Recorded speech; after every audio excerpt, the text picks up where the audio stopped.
ปิดหาแฟนก็ได้แบบคุยกันไปแบบร่มๆแบบนั้นแบบนี้ก่อนเพื่อนแม่คล้ายเครื่องแบบเสื้อผ้าซอยพ่อแม่เป็นแต่พ่อแต่แม่เฮาก็เป็นแต่ยังน้อยเฮ็ดซอยพ่อแม่อืมอายุเท่าไรก็ได้ที่ว่าคุยกับเฮาแล้วบ่นอกใจเฮานะเอาเน้น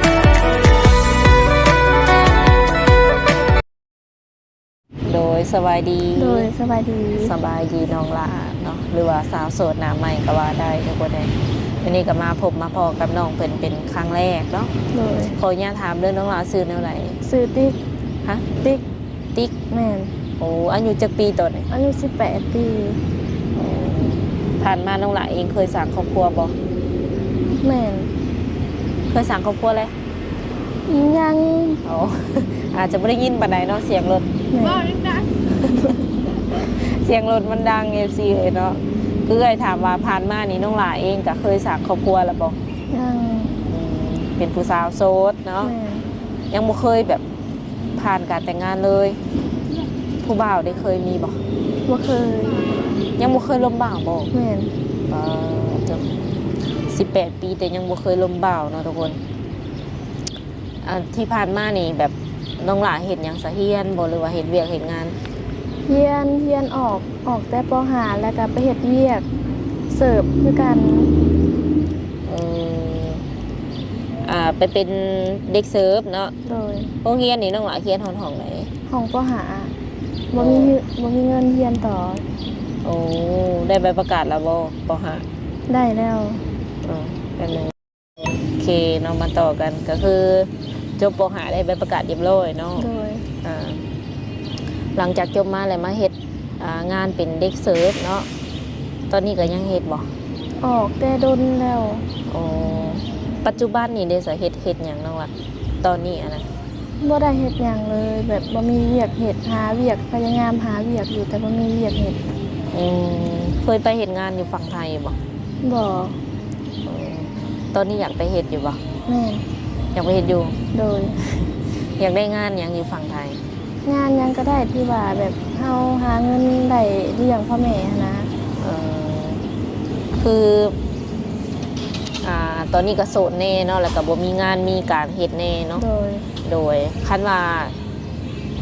สิว่าไงมื้อนี้น้องหลาเองก็ออกมาเปิดใจจังซี่เนาะโดยคือเปิดใจในน้องหลาเปิดแบบใดหาคนคุยบ่หรือว่าหาแฟนหรือว่าหาคู่ชีวิตหาแฟนก็ได้แบบคุยกันไปแบบร่มๆแบบนั้นแบบนี้ก่อนหาแฟนก่อนบ่แม่เบิ่งเจ้าคือสิเป็นคนใจเย็นเนาะโดยเป็นคนใจเย็นหรือใจร้อนใจเย็นเบิ่งจากการเว้าการจาเพิ่นคือสิใจเย็นแฮงน้องหลา18 ปีแท้ติโดยแบบเบิ่งเพิ่นคือยังน้อยแฮงเนาะ บ่มักแต่งโตบ่มักแต่งหน้าบ่โอ้อันนี้เป็นหน้าสดเพิ่นเลยเนาะทุกคนทางถ่ายทำนี่บ่ได้มีการเสริมบ่ได้มีการแต่งอีหยังทั้งนั้นเนาะก็คือแบบมาในลุคหน้าสดก็ว่าได้เนาะ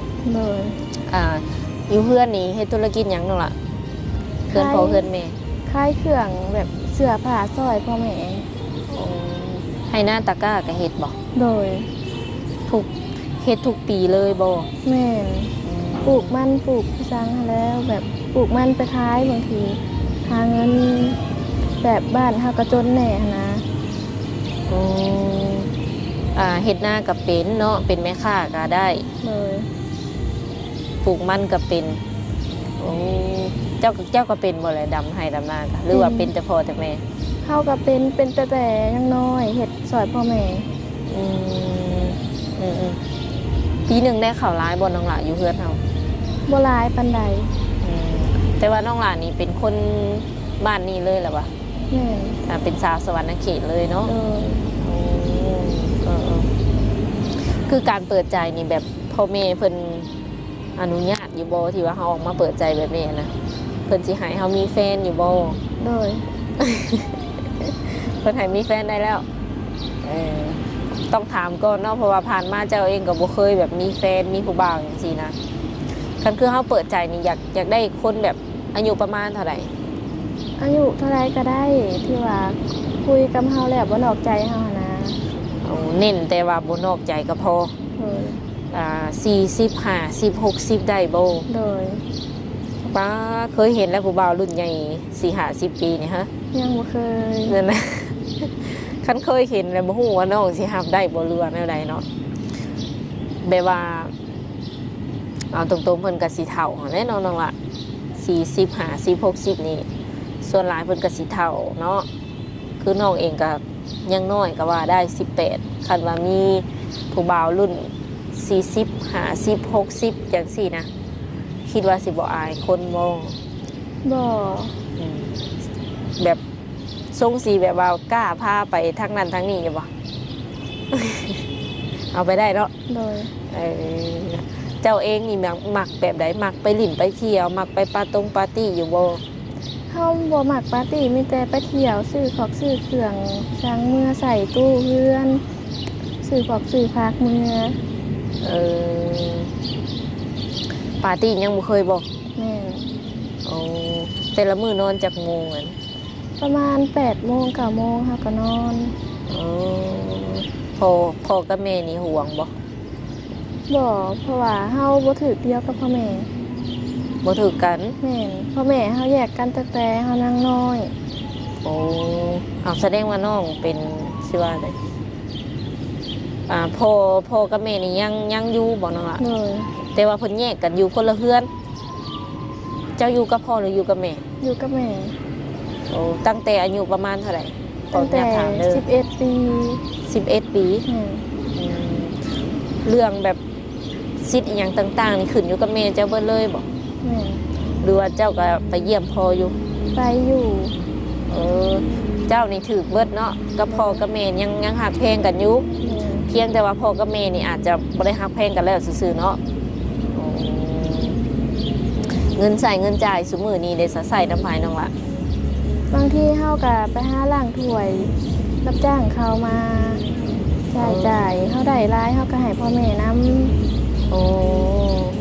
สมมุติมื้อหนึงเจ้าไปล้างถ้วยเจ้าได้ประมาณจักพันน้องละ ประมาณ 2-3 แสน หลายอยู่เนาะประมาณเกือบ400กว่าบาทเนาะ โดย เปิดมื้อเลยบ่ แม่น เฮาหับเป็นมื้อบ่หรือว่าหับเป็นกระซ้ำหับเป็นเข่งจังซี่ หับเป็นแขก เออสมมติมือใดล่างเบิดมือนี่มือบ่ดอกบ่ดอยเบิดบอก บ่เป็นหยัง เออ แรมเฮาสู่เวียกได้ เออ เฮาตั้งใจก็พอ เก่งเก่งเก่งงานนี่มีทุกมือบ่สมมุติว่าเฮาอยากไปทุกมือก็ได้บ่ แม่น เอองานหลังถ้วยเนาะทุกคนน้องหลามีไอ้น้องกันอยู่จักคน เอื้อย3 คนมีน้องคนหนึ่ง รวมแล้วแม่นเป็นห้า แม่น เจ้าเป็นลูกคนที่ ที่ โดยไอ้น้องนี่เพิ่นสร้างครอบครัวแล้วบ่หรือว่ายัง 4สร้างเบิดแล้ว สร้างเบิด4เลย 3 สร้างเบิด3แล้ว แม่น โอ้บัดอ้ายน้องแต่ละคนนี่เพิ่นอยู่น้ำแม่เบ่เลยบ่หรือว่าแยกกันอยู่ อยู่นำแม่เบิด เบิดหาเลยโอ้เก่งเนาะแม่เพิ่นก็เก่งนะทุกคนเลยอืมก็คือทางเจ้าเองก็เริ่มเฮ็ดเวียกตั้งแต่อายุยังน้อยเนาะตอนนี้ก็ถึงข้าวนึ่งน้ำเป็นแล้วบ่ โดยเป็นแล้ว เฮ็ดอยู่เฮ็ดกินได้บ่โอ้ซักเครื่องอหยังได้อยู่ โดย เลยคันว่ามีแฟนเนาะหรือว่าสมมติว่าเขามีแฟนแล้วเขาคบกันอย่างซี่นะเขาถึกใจเนาะตกลงปลงใจแต่งงานกันน้องหลายอยากไปอยู่เพื่อนผัวโบหรือว่าอยากให้ผัวเนี่ยมาอยู่นำเฮาอยู่เพื่อนแม่ เข้าไปอยู่ไซก็ได้ เพราะว่าอยู่น้ำแม่เฮากะมีคนเลี้ยงอยู่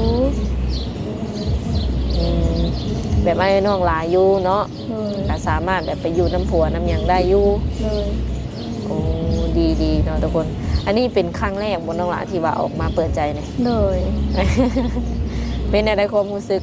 เจ้าตอนนี้ ความรู้สึกตื่นเต้น บ่เคยแบบบ่เคยที่จะออกมาแบบว่าสัมผัสหน้ากล้องแบบมีจะเถื่อติ เลย แต่ว่ามีโทรศัพท์บ่ บ่มี โทรศัพท์ก็บ่มี แม่น เอาแล้วสิติดต่อแนวใดบัดนี้ สมมุติว่าผู้บ่าวอยากคุยนำได้สิคุยแบบใดอันนี้น้องละ บางทีเฮากะยืมโทรศัพท์อ้ายลิ้นเฮากะตั้งเฟซเฮาเองหั้นนะบางทีก็ได้ลิ้นอยู่บางมื้อ อืม คือความหมายว่าน้องมีเฟซน้องอยู่ โดย แต่ว่าตั้งอยู่ในโทรศัพท์ของอ้ายเพิ่น แม่น อันแบบประมาณมือใดแบบอ้ายเพิ่นสิให้เฮาลิน บางทีก็ประมาณตอนเช้ากับ4 โมงแล้วก็ให้ลาวประมาณ4 โมงให้ลาวเลย ตอนเช้านี้น้องลิ้นเนาะ โดย ประมาณ4 ค่ำๆนี่แม่นต้องได้ส่งโทรศัพท์เพิ่นแล้วอ๋อตัวแนวนั้นบ่จักจักบ่มีผู้บ่าว ย้อนว่าบ่ได้คุยอหย่างกันแบบกลางค่ำกลางคืนสิบ่จักเนาะทุกคนเอาเฮ็ดได้ซะแบบค่ำมาเลยเฮ็ดได้เบิ่งโทรทัศน์บ่ มีโทรทัศน์ให้เบิ่งเพราะว่ามันอยู่ยากนะซาเอื้อยเนาะคันบ่มีโทรศัพท์นี่รู้สึกว่าอยู่ยากเลยในยุคนี้เนาะแต่ว่าน้องก็อยู่ได้ โดย แบบผู้บ่าวนี่สมมุติเพิ่นจะมาหาน้องแบบมาเห็นตัวจริงเลยนี่ได้บ่ โดย อีหลี โดย มาแบบใดต้องนัดเจ้าก่อนบ่หรือว่าเอื้อยสามารถแบบพามาหาอยู่เฮือนได้เลย เอื้อยพามาหาก็ได้ พ่อแม่เพิ่นสิโอเคติน้องละ โดย แม่นบ่ โดย เอาไอรีแน่เนาะแม้เขาคิดนั่นใดเขาสามารถว่าออกไปได้เลยเนาะเอื้อยกับโบแน่ใจว่า เมื่อฮอดมือนั่นน่ะน้องสีวานนั่นใดเนาะทุกคนมีแต่ว่าเอื้อยสิถามเจ้าอีเถื่อก็ได้เนาะคันว่า FC สิมาหาเด้อย่านตอนนี้เจ้ายังคิดบ่ทันเนาะ โดย เพราะว่าน้องเพิ่นเองก็สิว่าได้เป็นคนชงสิใจเย็นเนาะแล้วก็เป็นคนแบบซื่อๆนะทุกคนคือสิบ่ทันคนเบิ่งนี่เนาะ ทันอยู่บ่ โมโมคู่ลายอยู่บ่อยู่บ้านกันน้องละ บอกเข้าไปเหตุงานเบิดแล้ว อืมค่อนข้างว่าอยากยากเนาะคันว่ามีผู้บ่าวกะ โดย คุยก็คือสิบ่สะดวกปานใดเนาะผู้น้องอันใดสันน้องละผู้น้องก็อยู่นํกันบ่ แม่น เพิ่นก็มีโทรศัพท์บ่น้อง ดินโทรศัพท์น้ำแม่ อันน้องลิ้นโทรศัพท์น้ำแม่ส่วนเจ้าเองก็ลิ้นน้ำอ้ายประมาณนี้เนาะ โดย ผู้ชายที่น้องมักนี่นะน้องหล่าอยากให้เพิ่นแบบเป็นคนประมาณใดนิสัยใจคอแบบใด แบบนิสัยดี แบบบ่ให้บ่ด่าบ่ตีก็พอ ใจดี โดย บ่ให้บ่หยังจังซี่เนาะ โดย ขั้นเพิ่นเป็นคนแบบขี้หึงขี้หวงเด้น้องหล่ารับได้บ่ โดย บางทีเพิ่นแบบมีสิว่าได้มีโมเมนต์ที่แบบว่ามักไปเล่นไปเที่ยวแน่สิน้องหล่าคิดว่าสิอนุญาตบ่ เฮายังบ่ฮู้ ยังบ่รู้ซ้ำยังบ่เคยแบบมีโมเมนต์แบบนี้เนาะ โดย เอาง่ายๆยังบ่เคยมีแฟนเลยว่าซั่นซะเนาะยังบ่ฮู้จักกับโมเมนต์อีหยังทั้งนั้นนะทุกคนเด้มีแต่ว่าค่อยๆเรียนรู้ไปเนาะน้องหล่าเนาะ โดย เพราะว่าน้องเองก็ยังน้อยอยู่คันว่าเพิ่นสิมาหาน้องหล่าก็ต้องถามพ่อกับแม่ก่อนเด้อ โดย หรือว่าคันเพิ่นนัดให้ไปหาคือกันเนาะถามพ่อกับแม่ก่อนเด้อจังไปเด้อเพราะว่าเจ้ายังน้อย ยังบ่เคยมีแฟนว่าซั่นซะเนาะสิยังบ่ทันคน โดยก็เป็นห่วงทั้งนี้แน่ทั้งนั้นแน่อะไรเนาะทุกคนคือทุกมื้อนี้ก็อยู่เพื่อนเนาะ โดย เวียกเพื่อนเวียกซ่านนี่ก็เฮ็ดซอยพ่อซอยแม่อยู่บ่ โดย ขออนุญาตถามน้องหล่าสูงเท่าใด สูงประมาณ150ปลาย 10ปลายน้ำหนักอยู่ที่เท่าใดน้องหล่า ฮะ น้ำหนักอยู่ที่เท่าใด บ่ฮู้ น้องหล่าบ่ฮู้ซ้ำบ่เคยติดบ่เคยติดน้ำหนักเจ้าของ แม่ โดยเจ้าบ่ได้มีโรคประจำตัวหยังบ่น้องหล่า บ่ แข็งแรงดีปกติเนาะคันว่ามีคนพร้อมที่จะเอาเจ้าเลย เจ้าพร้อมเอาเพิ่นบ่ เฮาถามพ่อแม่ก่อนว่าพ่อแม่อนุญาตบ่ฟังก่อน โอ้โดยหากได้ใจได้ซะ